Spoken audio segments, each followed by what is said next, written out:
शीशम के वृक्ष पर चढ़कर विक्रमादित्य ने फिर बेताल को उतारा और उसे कंधे पर डालकर चुपचाप भिक्षु की ओर चल पड़ा।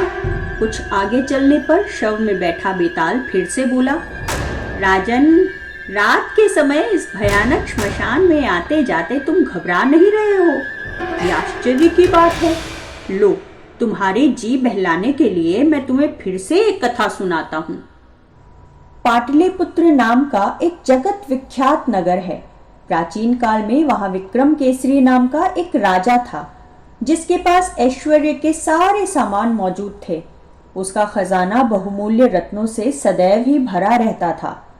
उसके पास एक शुक यानी तोता था, जिसने श्राप के कारण ये जन्म पाया था। वो तोता समस्त शास्त्रों का ज्ञाता और दिव्य ज्ञान से युक्त था। उस तोते का नाम था विग्ध चूड़ामणि। उस तोते के परामर्श से राजा ने अपने समान कुल वाली मगध की राजकुमारी चंद्रप्रभा से विवाह किया। उस राजकुमारी के पास भी सोमिका नाम की एक वैसी ही सारिका यानी मैना थी, जो समस्त विज्ञानों को जानने वाली थी। वो दोनों तोता मैना अपने बुद्धिबल से अपने स्वामियों की सेवा करते हुए वहां एक ही पिंजरे में रहते थे।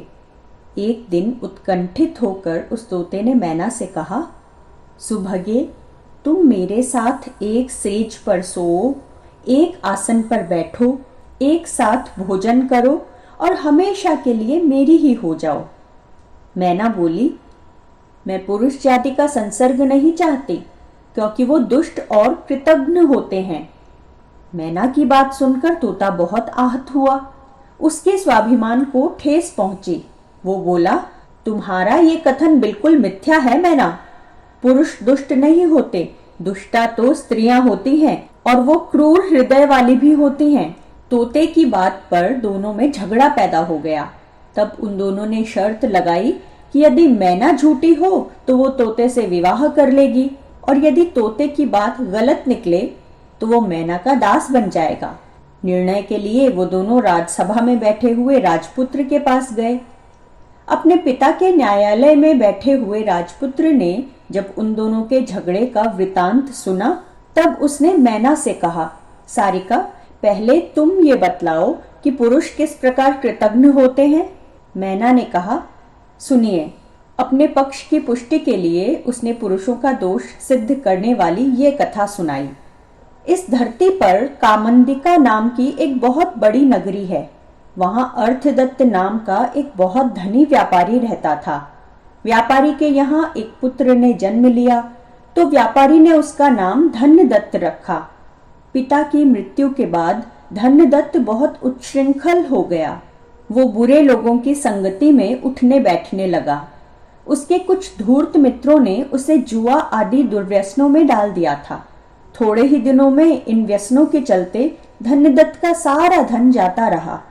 लज्जावश वो स्वदेश छोड़कर विदेश भ्रमण हेतु चल दिया। चलते चलते वो चंदनपुर नाम के एक गांव में पहुंचा। वहां भोजन के निमित्त उसने एक व्यापारी के घर में प्रवेश किया। व्यापारी ने धनदत्त को कुलीन परिवार का समझकर उसका कुल आदि पूछा और फिर आदर सहित अपने घर में ठहरा लिया। व्यापारी धनदत्त के व्यवहार से इतना खुश हुआ कि उसने रत्नावती नाम की अपनी कन्या भी उसे ब्याह दी और दहेज में ढेर सारा धन भी दिया।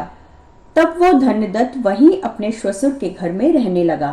कुछ समय बीतने पर सुख के कारण वो अपनी पिछली दुर्गति भूल गया। धन मिल जाने से वो फिर व्यसनों में फंस गया और स्वदेश जाने के लिए उद्यत हो गया। रत्नावती अपने माता पिता की इकलौती संतान थी, अतः वो व्यापारी उसे अपने पास से दूर नहीं जाने देना चाहता था। लेकिन उस दुष्ट ने बड़ी कठिनाई से किसी तरह उसे अनुमति देने के लिए विवश कर दिया। अनंतर एक वृद्धा के साथ गहनों से अलंकृत अपनी स्त्री को लेकर वो उस देश से चल पड़ा। चलते चलते वो बहुत दूर तक जंगल में जा पहुंचे। वहां चोरों का भय बतलाकर उसने अपनी स्त्री के गहने लेकर अपने पास रख लिए। धन के लोभ से उस पापी ने अपनी गुणवती स्त्री और उस वृद्धा को एक खंदक में धकेल दिया। खंदक में गिरते ही वृद्धा तो मर गई, लेकिन झाड़ियों में उलझ जाने के कारण उसकी पत्नी नहीं मरी। किसी तरह वो रोती बिलखती उस खंदक से बाहर निकल आई। उसका शरीर क्षत विक्षत हो गया था। जगह जगह राह पूछती वो बड़ी कठिनाई से अपने पिता के घर पहुंच पाई थी। अचानक इस रूप में उसके लौट आने पर उसके माता पिता सकते में आ गए। उन्होंने कारण पूछा तो रोते रोते उसने कहा, पिताजी, डाकुओं ने हमें मार्ग में लूट लिया। वो मेरे पति को बांध कर ले गए। उन्होंने मुझे और वृद्धा को एक खंदक में फेंक दिया। वृद्धा तो मर गई, किंतु ईश्वर की कृपा से मेरे प्राण बच गए। मैं खंदक में चीखती चिल्लाती रही। देवयोग से एक पथिक ने मेरी आवाज सुन ली और मुझ पर कृपा करके मुझे खंदक से बाहर निकाला। मैं किसी प्रकार मार्ग में राहगीरों से रास्ता पूछती हुई यहाँ तक पहुँच पाई हूँ। बेटी के मुख से उसकी विपदा का हाल सुनकर उसके माता पिता ने उसे धीरज बंधाया। तब वो सती अपने पति का ध्यान करती हुई माता पिता के पास ही रहने लगी। उधर उसके पति ने स्वदेश पहुंचकर थोड़े ही दिनों में अपने साथ लाया हुआ धन जुए आदि में गंवा दिया। जब वो बिल्कुल कंगाल हो गया तो उसने सोचा, क्यों न अपने ससुर के पास जाकर फिर से धन मांग लाऊं। मैं उनसे कहूंगा कि उनकी पुत्री मेरे पास भली प्रकार रह रही है। ऐसा विचार कर वो ससुराल की ओर चल पड़ा। जैसे ही वो ससुराल के करीब पहुंचा, छत पर खड़ी उसी दिशा में देखती उसकी पत्नी ने उसे पहचान लिया और तुरंत दौड़ते हुए नीचे उतर आई। दौड़कर वो उस पापी के चरणों में जा गिरी। डरे हुए अपने पति को उसने ये सारा वृतांत कह सुनाया कि पहले किस प्रकार उसने झूठ मूठ अपने पिता को डाकुओं के उपद्रव की बात कही थी। सारी बात जानकर धनदत्त में हौसला पैदा हो गया और उसने निर्णय लेकर अपने ससुर के घर में प्रवेश किया। उसके ससुर ने प्रसन्नता पूर्वक अपने दामाद का स्वागत सत्कार किया। इस प्रसन्नता में कि उसका दामाद डाकुओं की गिरफ्त से जीवित बचाया है, उसने अपने मित्रों और संबंधियों को बुलाकर महोत्सव मनाया।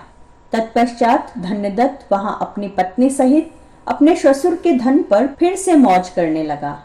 इतनी कथा सुनाकर मैना ने आगे का वृतांत कहा। हे राजन, एक बार रात के समय उस नृशंस ने जो कुछ किया वो यद्यपि कहने योग्य तो नहीं है, किंतु फिर भी कथा के प्रसंग में कहना पड़ रहा है। उस दुष्ट ने अपनी गोद में सोई हुई पत्नी की हत्या कर दी और उसके सारे गहने लेकर चुपचाप अपने देश की ओर चला गया। जब मैना ने आक्षेप लगाया कि पुरुष ऐसे पापी होते हैं, तो राजपुत्र ने तोते से कहा, हे शुक, सारिका अपनी बात कह चुकी है। प्रत्युत्तर में तुम्हें जो कुछ कहना है कहो। तब तोते ने उन्हें ये कथा सुनाई।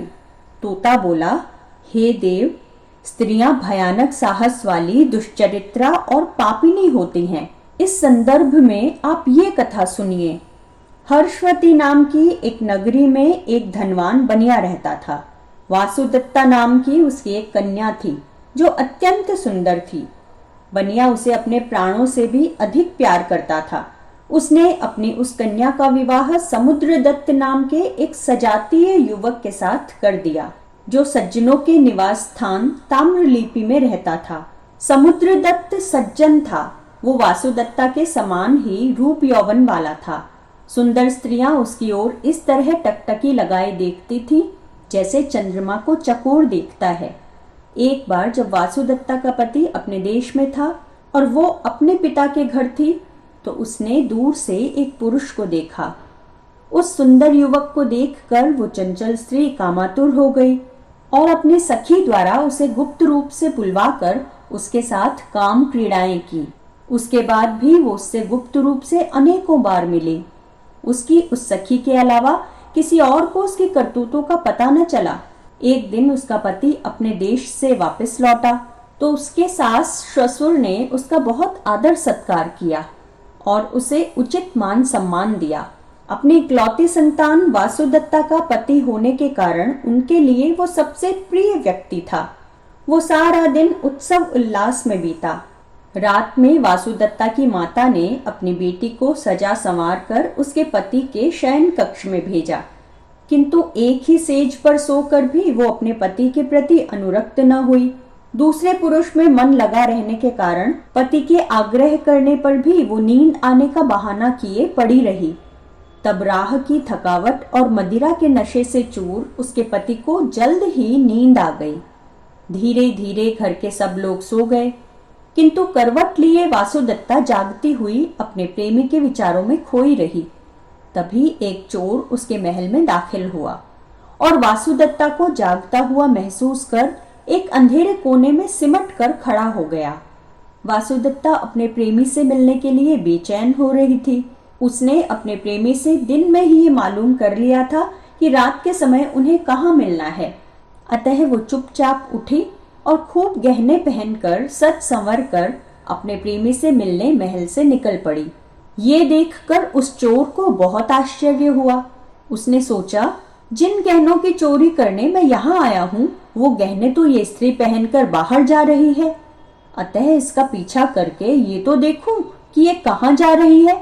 रास्ते में इसके गहने भी लूट लूंगा। यही सोचकर वो चोर भी चुपचाप उस वणिक पुत्री पर नजर रखता हुआ छिपकर उसके पीछे पीछे चलने लगा। कुछ दूर जाने पर चोर ने देखा कि वणिक पुत्री की एक सखी उसके लिए कुछ फूल और मालाएं लिए एक उद्यान में घुस गई, जहां उसके प्रेमी ने उससे मिलने का वचन दे रखा था। वासुदत्ता जब प्रेमी द्वारा बताए मिलन स्थल पर पहुंची तो उसने अपने प्रेमी को एक वृक्ष पर मृत अवस्था में लटकता हुआ देखा। हुआ यूं था कि जब वो युवक चोरी छिपे उद्यान में प्रवेश कर रहा था तो नगर रक्षकों ने उसे कोई चोर समझा और उसे पीट पीट कर मार डाला। फिर उसी उद्यान में उसके गले में फांसी का फंदा डालकर उसे वृक्ष से लटका दिया। अपने प्रेमी को इस अवस्था में देखकर वासुदत्ता स्तब्ध रह गई। वो विह्वल और उद्भ्रांत होकर चीख पड़ी, हाय मैं मारी गई। तदुपरांत वो भूमि पर गिरकर करुण स्वर में विलाप करने लगी। जब वो कुछ चैतन्य हुई तो उसने अपने प्रेमी को वृक्ष से उतारकर भूमि पर रखा और उसे फूलों से सजाया। प्रीति और शोक से उसका हृदय विवेक शून्य हो गया था। उसने उस निष्प्राण शरीर का आलिंगन किया और उसका मुख ऊपर उठाकर ज्यों ही उसका चुंबन करने लगी त्यों ही उसके प्रेमी ने, जिसके शरीर में बेताल प्रविष्ट हो गया था, अचानक अपने दांतों से उसकी नाक काट ली। पीड़ा से तिलमिलाकर वासुदत्ता तुरंत उससे दूर हट गई, लेकिन इस विचार से कि कहीं वो जीवित तो नहीं है, वो अभागिनी फिर से आकर उसे देखने लगी। जब उसने देखा कि उसके शरीर से बेताल चला गया है और वो निश्चेष्ट तथा मृत है, तब वो डर गई और हारी सी रोती हुई धीरे धीरे महल की ओर लौट पड़ी। उस चोर ने छिपकर ये सारी बातें देखी। उसने सोचा, इस पापिनी ने ये क्या किया? अरे, स्त्रियों का हृदय तो बहुत भयानक, घने अंधेरे से भरा, अंधे कुएं के समान और बड़ा गहरा होता है। चलूं, देखूं, अब ये क्या करती है। ऐसा सोचकर कौतूहल के कारण वो दूर से ही फिर उसका पीछा करने लगा। वणिक पुत्री अपनी उस कोठरी में पहुंची जहां उसका पति सोया पड़ा था। तब वो जोर जोर से रोती हुई चिल्लाने लगी, बचाओ बचाओ, पति के रूप में इस दुष्ट ने मेरी नाक काट ली। इस तरह बार बार उसका रोना चिल्लाना सुनकर उसके कुटुंबीजन और माता पिता सभी घबराए हुए जाग कर उसके शयन कक्ष में पहुंचे। वहां पहुंचकर जब उसके पिता ने देखा कि वासुदत्ता की नाक कटी हुई है और उसकी नाक से रक्त बह रहा है, तब उसके पिता ने क्रोध में आकर अपने जमाता को भार्याद्रोही जानकर रस्सी से बांध दिया। वासुदत्ता की बातें सुनकर उसका पिता तथा अन्य सभी लोग समुद्रदत्त के प्रतिकूल हो गए थे। अतः बांधे जाने पर भी उसने गूंगे की तरह कुछ न कहा। इसी हो हल्ले में धीरे धीरे रात बीत गई। तब सब कुछ जानता हुआ भी वो चोर चुपके से वहां से चला गया। समुद्रदत्त का श्वशुर वो बनिया उसे तथा कटी नाक वाली अपनी बेटी को लेकर राजा के दरबार में पहुंचा। सारा वृतांत सुनने के बाद राजा ने समुद्रदत्त को दोषी मानते हुए उसे प्राण दंड की आज्ञा दे दी। अनंतर जब बांधकर उसे वध स्थल की ओर ले जाया जा रहा था, तब वो चोर राजा के आदमियों के पास आकर बोला, हे अधिकारियों, अकारण ही इस व्यक्ति को प्राणदंड नहीं देना चाहिए। ये निर्दोष है। सारी बातें मैं जानता हूँ। तुम लोग मुझे राजा के पास ले चलो, जिससे मैं उन्हें सारा वृतांत कह सकूं। उसके ऐसा कहने पर कर्मचारी उसे राजा के पास ले गए। वहां अभयदान मांगकर उस चोर ने आरंभ से उस रात की सारी बातें राजा को कह सुनाई। उसने राजा से कहा, महाराज, यदि आपको मेरी बातों पर विश्वास न हो तो सत्य की स्वयं ही जांच करवाएं। इसकी कटी हुई नाक अब भी उस शव के मुंह में है। ये सुनकर राजा ने देखने के लिए अपने अनुचरों को उद्यान में भेजा और जब सच्चाई मालूम हुई तो उसने समुद्रदत्त को रिहा कर दिया। राजा ने उस दुष्टा पत्नी के कान भी कटवा दिए और उसे देश निकाला दे दिया। उसने उसके ससुर की सारी धन संपत्ति भी जब्त करवा ली। इतना ही नहीं, उस चोर पर प्रसन्न होकर उसे नगर का अध्यक्ष भी नियुक्त करवा दिया। इतनी कथा सुनाकर तोते ने राजा से कहा, हे राजन, इस संसार में स्त्रियां ऐसी दुष्टा और स्वभाव से विषम होती हैं।